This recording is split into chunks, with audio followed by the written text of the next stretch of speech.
Olá, sejam bem-vindos aí para a nossa aula de Biologia. Eu sou o professor Daison Jardim e vamos ver aí o que temos na nossa aula 9. Objeto de conhecimento, darwinismo social e discriminação étnico-racial, eugenia, fake news e saúde, mapeamento genético, uso indevido de substâncias e reações químicas e nucleares, e ética em ciências da natureza. E no detalhamento, nós temos a relação entre genótipo e fenótipo e herança e sexo. Então, caderno e caneta na mão e vamos para a nossa aula.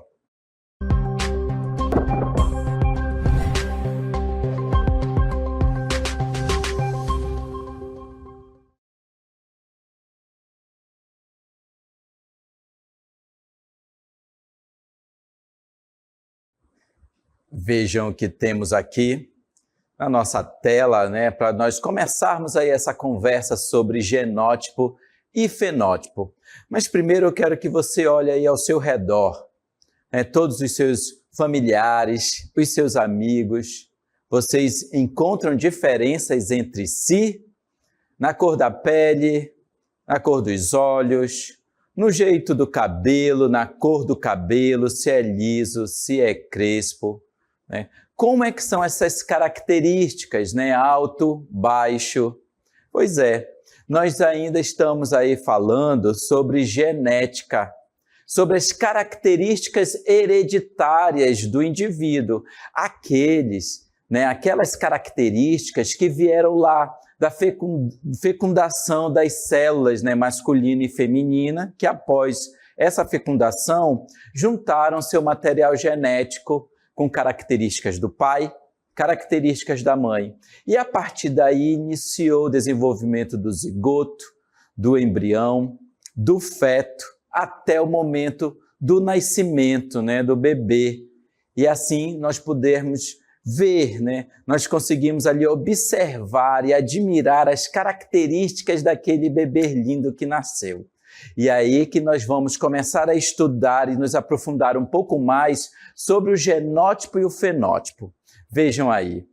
São conceitos criados pelo pesquisador dinamarquês William Ludwig Johansen entre 1857 e 1927, lá no início do século XX. Então, nós já temos aí dois conceitos para vocês anotarem no glossário.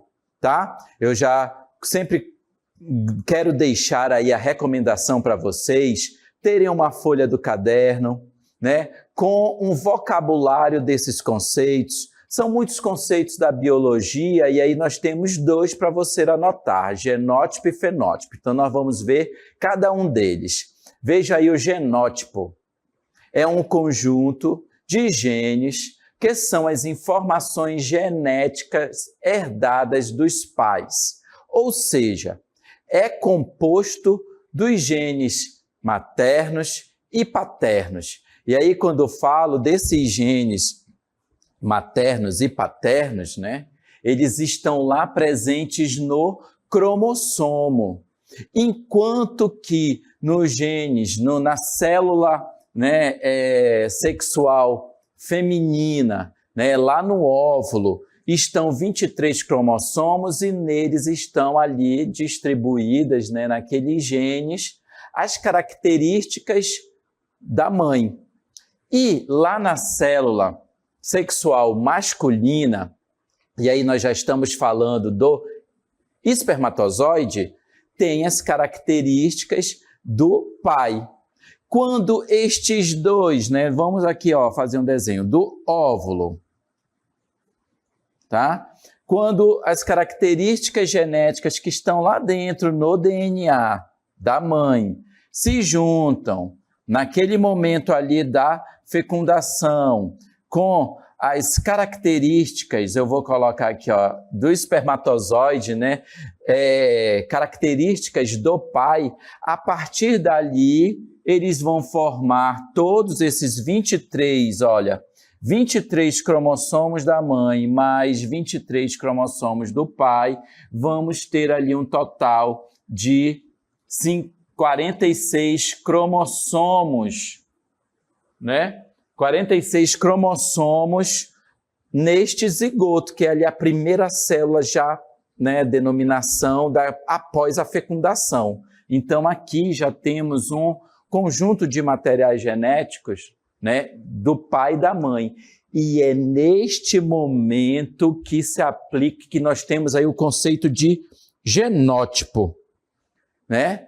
No genótipo estão aquelas características que foram unidas, né, do pai e da mãe. Vejam aqui, olha, nós temos na nossa imagem diferentes cores de peles, né, de todas essas moças bonitas, né, com suas características de etnia, e que isso reflete ali toda essa composição genética, né, dos vários povos. Eles então estão ali refletidos, né, lá no DNA.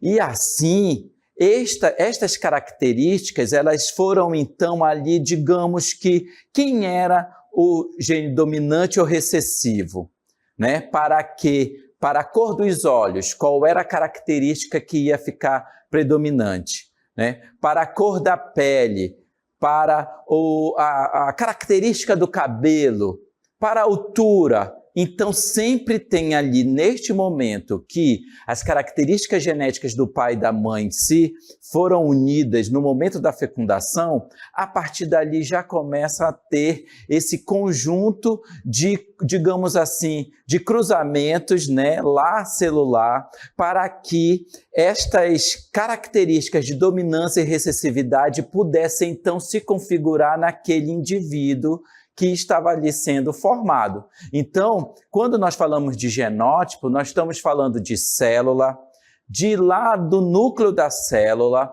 vejo aí na ilustração, que todas essas características da célula estão ali presentes, até chegar no cromossomo.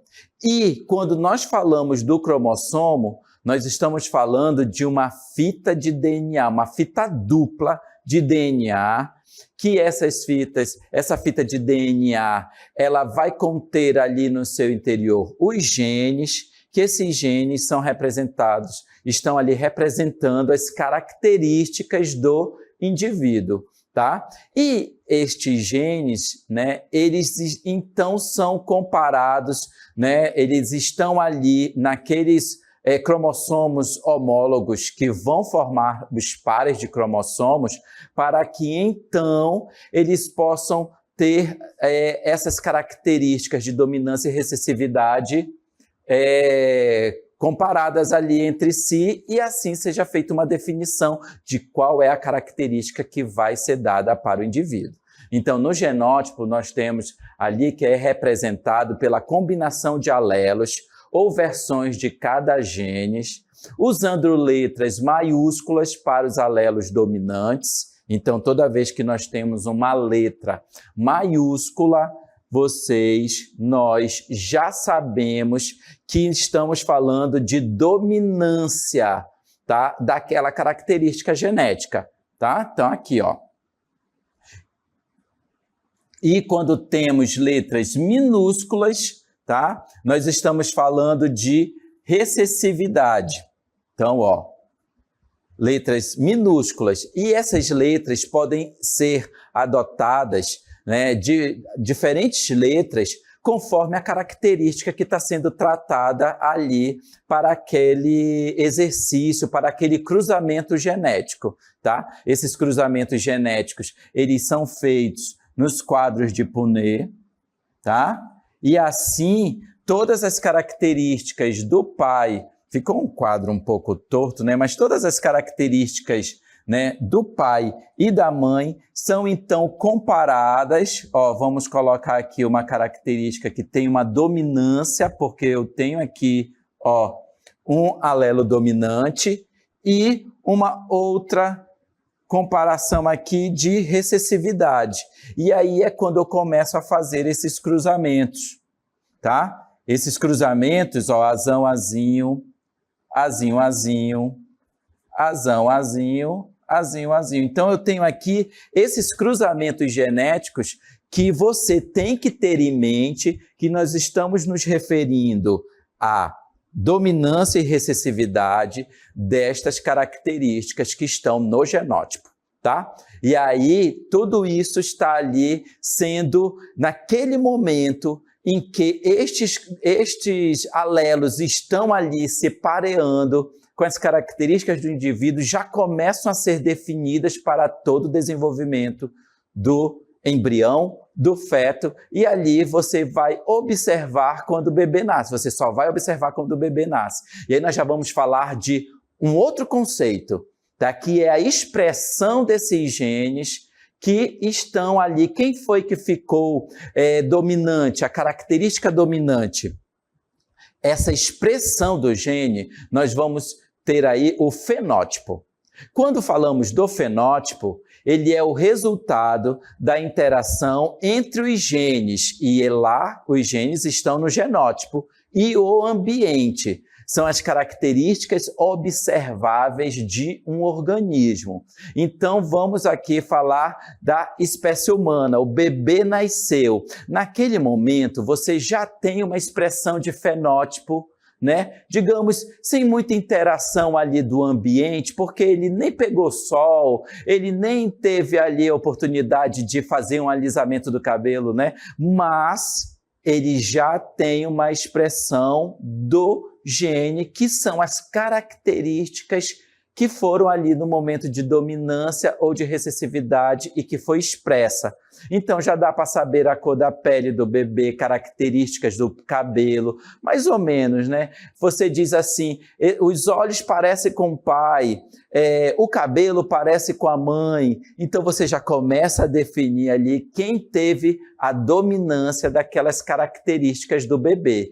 Mas essas características, elas vão, como comentei com vocês, interagindo com o ambiente, tá? Então, quando nós temos o fenótipo e que essas várias características começam a interagir com o ambiente, é porque você, ao longo da vida, vai tendo exposição ao ambiente, exposição social, né?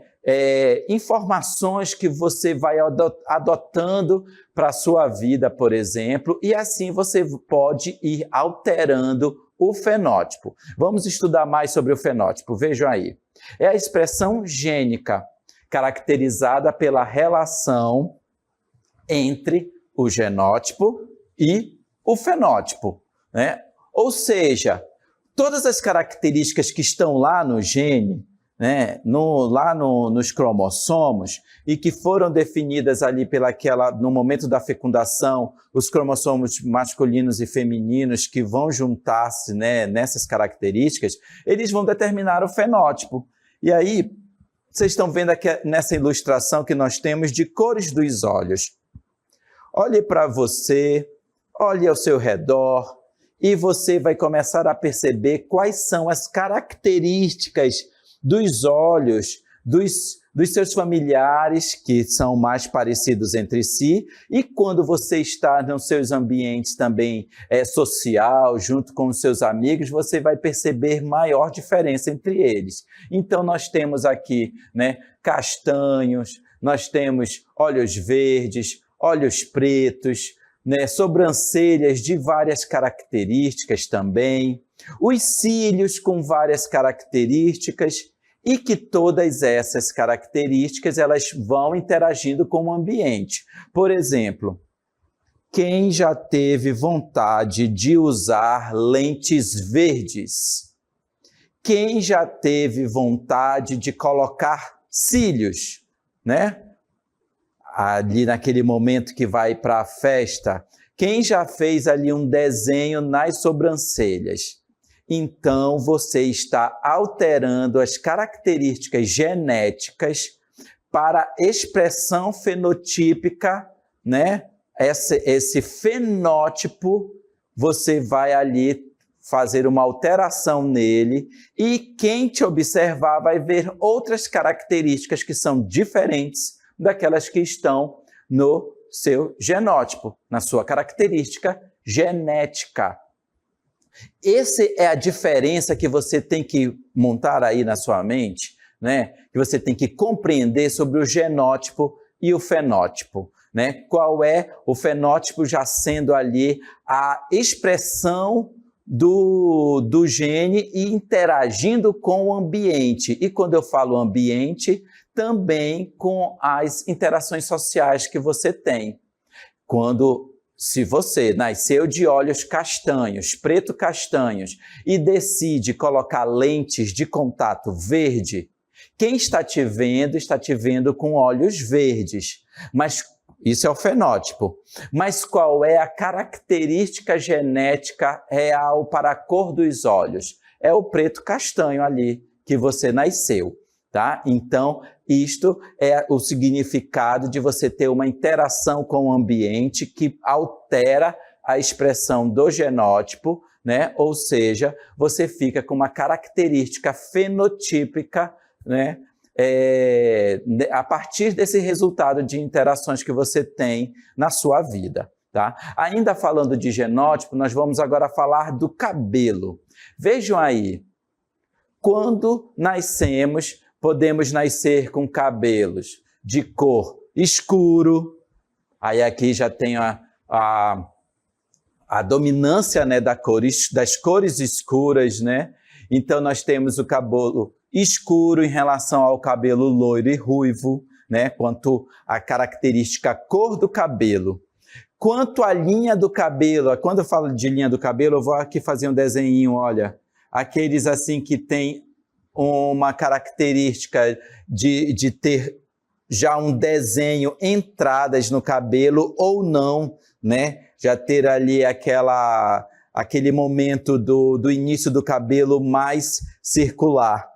Então, com entradas ou sem entradas. E textura do cabelo? Será se você tem também cabelo cacheado, crespo, né? Ou cabelos lisos? Então, todas essas características de dominância e recessividade também tem para o fenótipo. Então, você está observando que a partir do gene, você tem características do cabelo conforme aquela informação genética que está circulando na sua família. Quando falo de informações dos pais, que também eles são reflexo da genética que vem dos avós, porque essas características, que são chamadas de características hereditárias, caracteres hereditários, eles são, então, transmitidos aos descendentes. Então, você também traz uma característica genética da sua família, né? De bisavós, avós, seus pais, e você, que é fruto de todas essas combinações genéticas, também vai transmitir aos seus filhos, tá? E aí vamos ver que interações nós temos do ambiente que vão ali influenciar no fenótipo. Vejam, usamos aí no dia a dia escovas, usamos no dia a dia chapinhas, né? Quando eu falo escovas, é fazer escova de cabelo, tem aí um secador e exatamente as escovas, né? Será se usamos chapinhas? Tá aqui, ó, comentei este. Olha aqui, tá? Será se aqui são tinturas? Será se pintamos o cabelo? E aí, todos estes são interferências do ambiente na expressão fenotípica do indivíduo. Então você, por um acaso, naquele dia que você vai para uma festa, as meninas, né?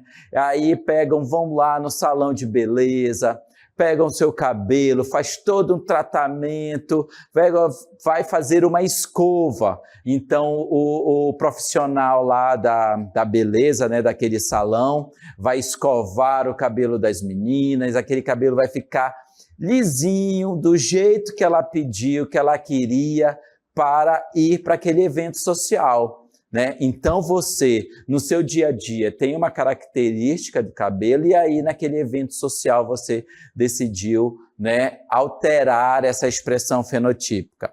Ele é liso geneticamente? Não, porque após ali um tempo, até mesmo no outro dia, né? Eu até ri porque vocês sabem que tomou um banho, né? Aí o cabelo voltou às suas características genéticas, né? Que ele tinha a real expressão, né, genotípica do seu cabelo.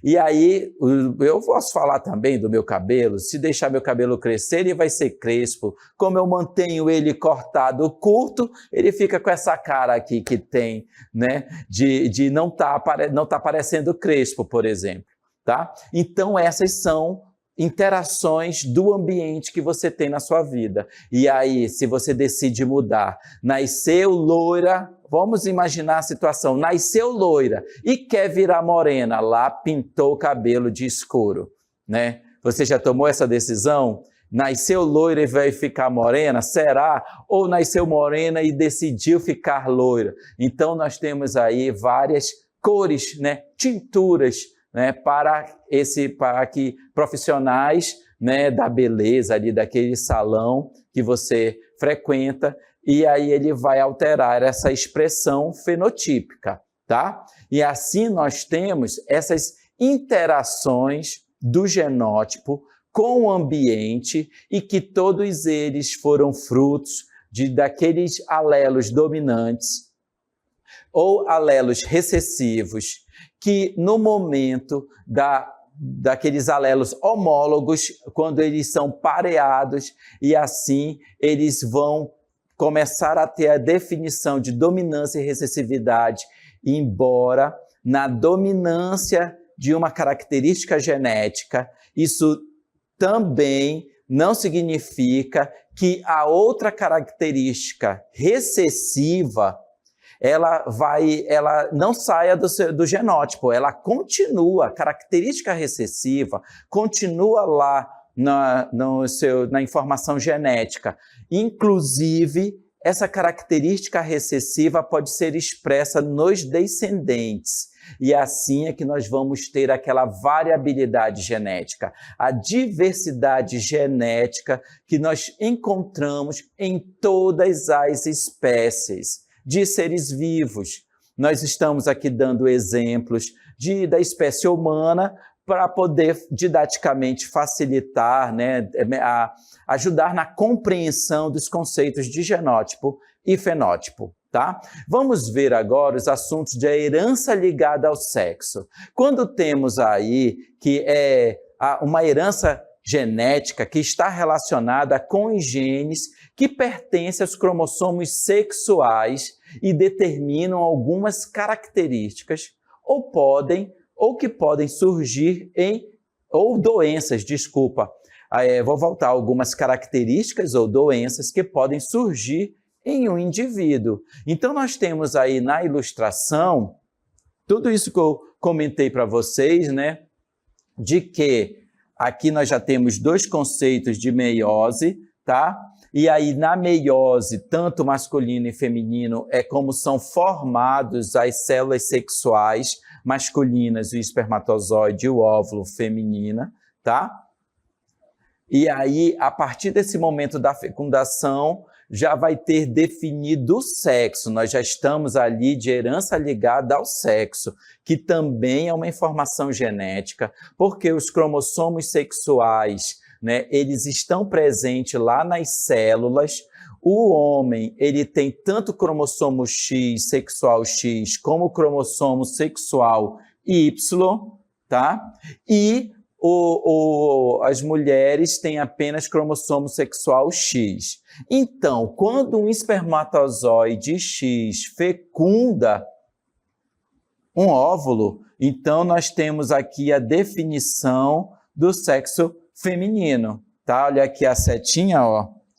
Um cromossomo, né, sexual X lá no espermatozoide com o óvulo. Então, aqui as setas, ó, eles vão formar vão definir o sexo feminino. Ou quando esse espermatozoide tem cromossomo sexual Y e sempre o óvulo cromossomo sexual X, quando este espermatozoide fecunda esse óvulo, vai definir o sexo masculino. Então, nós temos aí outra informação dos conceitos de genética, que são herança ligada ao sexo. E aí, nessa herança ligada ao sexo, nós temos nessa compreensão do cariótipo, né? O cariótipo é um outro conceito que é uma representação visual do conjunto de cromossomos de uma espécie organizados e classificados de acordo com o tamanho daquele cromossomo, tá? Forma e posição do centrômero. O centrômero é o momento que todas aquelas duas cromátides se unem.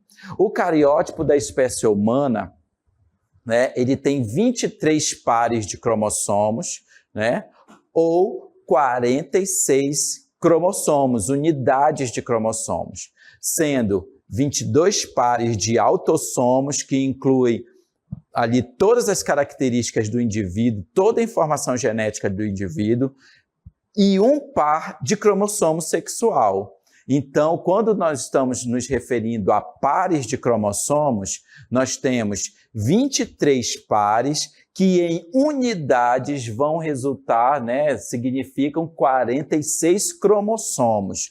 Vejam aí que esses cariótipos masculinos e femininos, eles são diferenciados pela presença do cromossomo, dos pares de cromossomos sexuais, que ainda há pouco comentei com vocês. Quando nós temos aqueles cromossomos sexuais, né, pareados, nós temos aqui, ó, como é o assunto herança ligada ao sexo masculino, nós temos aqui, olha, os cromossomos X e Y, tá? E do feminino, nós temos aqui os cromossomos XX.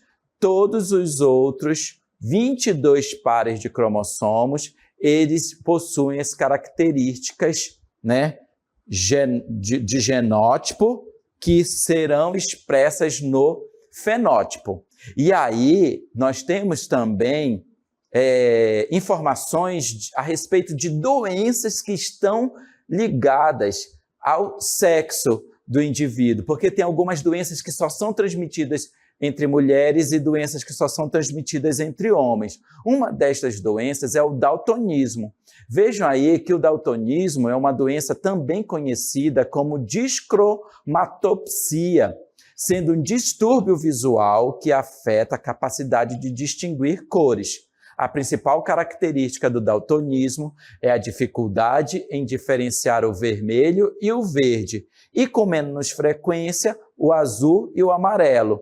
Vejam aí que o daltonismo ele é uma doença geralmente causada por mutações nos genes que produzem os pigmentos sensíveis à luz nos cones lá da retina, né, dos olhos, tá? Que são responsáveis pela percepção das cores. Geralmente é hereditário e afeta mais os homens, que por sua vez herdam o cromossomo sexual X da mãe. Então nós temos aí esses distúrbios de diferenciação da cor, conforme vocês podem observar aí no diagrama ao lado, né? Tem uma alteração dessas cores, tá? Outra doença é a hemofilia. A hemofilia é um distúrbio genético de coagulação sanguínea, ou seja, não há coagulação desse sangue, quando por um acaso num ferimento, que impede o sangue de coagular corretamente, levando a sangramentos prolongados nos músculos e articulações. A hemofilia manifesta-se quase exclusivamente no sexo masculino e também são causadas por mutações nos genes responsáveis pela produção das proteínas, que são ali importantes nesse processo de coagulação sanguínea, tá? E aí existem também tipos de hemofilia, né? Tipo A e tipo B, né? Então, essas características, vejam que 80 a 85% dos casos de hemofilia são do tipo A, né? E um menor percentual, 15 a 20% de hemofilia são dos tipos B. Eles têm ali diferenças nos fatores, né? Ou fator 8, né? Ou o fator 19, que assim eles vai permitir diferenciar esses tipos de hemofilia entre os indivíduos. Então, vejam aí que nós temos diferentes características, diferentes conceitos que são aplicados, né, a partir desses assuntos de genética. Tchau!